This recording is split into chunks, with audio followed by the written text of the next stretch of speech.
नमस्कार मो सुश्री आपण स्वागत करुच्ची मो चैनल मो घर रोसई रे।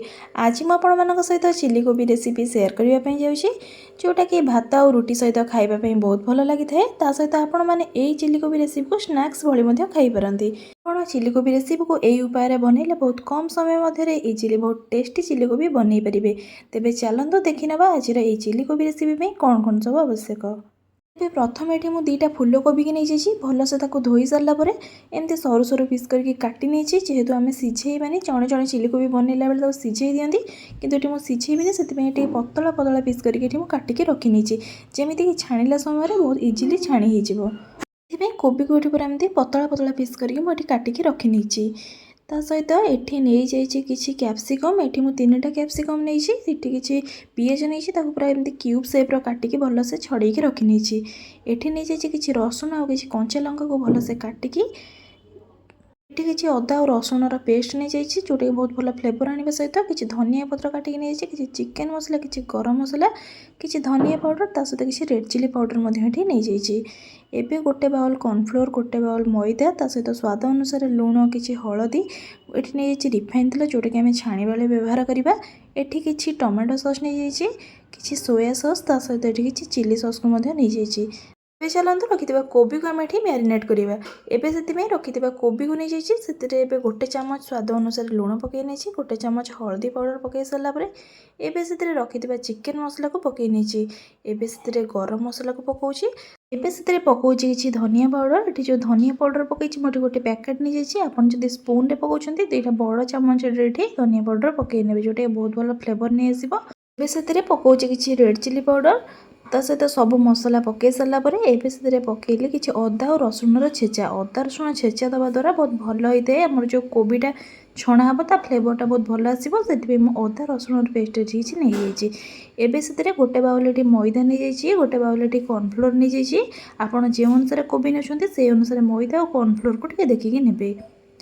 से पकाउची मु किसी रेड फूड कलर यहाँ पूरा ऑप्शनल अच्छी आपको जब फूड कलर पसंद तेज पकेबे नचेत आप फूड कलर को संपूर्ण रूप से स्किप करेंगे। एबे सबको पकई सारापर ये भलसे मो हाथ साहाय्य गोल नौ तो ये मुझे पानी देनी प्रथम या हाथ साहाय्य गोल ना जेहेतु टी लुण पड़ जाता से कोबीर पानी बाहरी पड़ता सहित धोईला बेलू कोबीर टी पानी रही जाए दरकार पड़े आप आवश्यक अनुसार पानी देकी भलसे गोलैकी रखिने।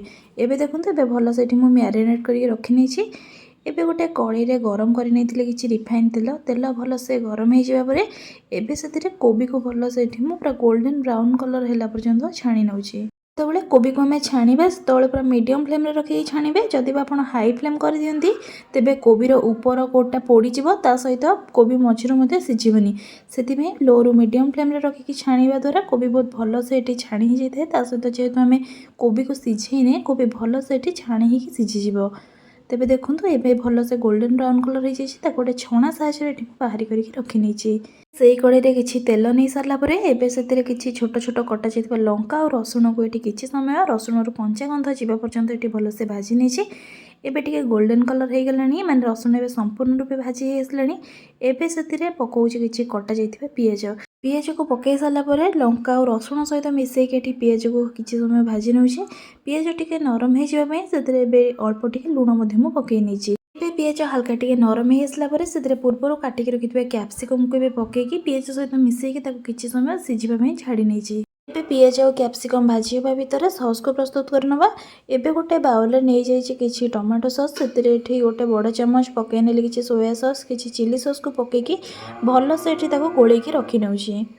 तेबे देखिपे कन्सिस्टेंसी केते बहली जाइए सॉस आमर संपूर्ण रूप प्रस्तुत हो गलानी सहित ए पियाज और कैप्सिकम ये भलसे भाजी आसलानी। एबे से रखिथिबा सॉस को ये पकई नौची। एबे पूर्व छाणिकी रखिथिबा कोबी को पकई सारिकी भल से सॉस सहित गोलैकी रखी नौची। एबे आम कॉर्नफ्लोर स्लरी को बनइबा से 3टा बड़ चामच कॉर्नफ्लोर नहीं सारिकी अल्प टे उषुम पानी देखो देकी भल से गोलैकी रखी नहीं। लुण पकईनी कहीं जो पियाज भाजी लुण पड़ता सहित कोबी लुण पकई सॉस किसी लुण थाए से लुण को पकईनी। रखि चिली कोबी किसी कॉर्नफ्लोर स्लरी को दे सारा पाखापाखि 2 ରୁ 3 मिनिट पर्यंत हल्का ये फुटे नहीं। एबे भल से गोल सारापर एबे आमर प्रस्तुत हो चिली कोबी से धनिया पत्र को गार्निश करके सर्व कर संपूर्ण रूप से प्रस्तुत हो जाए चिली कोबी रेसिपी। केबे थरे आपण मैंने यही उपाय घरे चिली कोबी को निश्चिंत रूप से प्रस्तुत करंतु। ये रेसिपीटी भात हो रुटी हो कि नान सहित खाइबा भी बहुत भल लगी था। ता सहित आपण मैंने आपको स्नैक्स रेसिपी भली खाईपारती।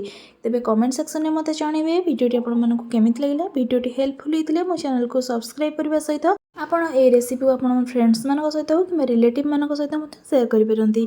ता सहित एमती नुआ नुआ रेसिपी वीडियोर नोटिफिकेशन सबुठ प्रथम पाइबा हेले मो चैनल को सब्सक्राइब करने सहित पाखर बेल आइकन को निश्चिंत रूप से प्रेस करेंगे। तेबे से रोचे देखा गोटे नुआ वीडियो नुआ रेसिपी सहित।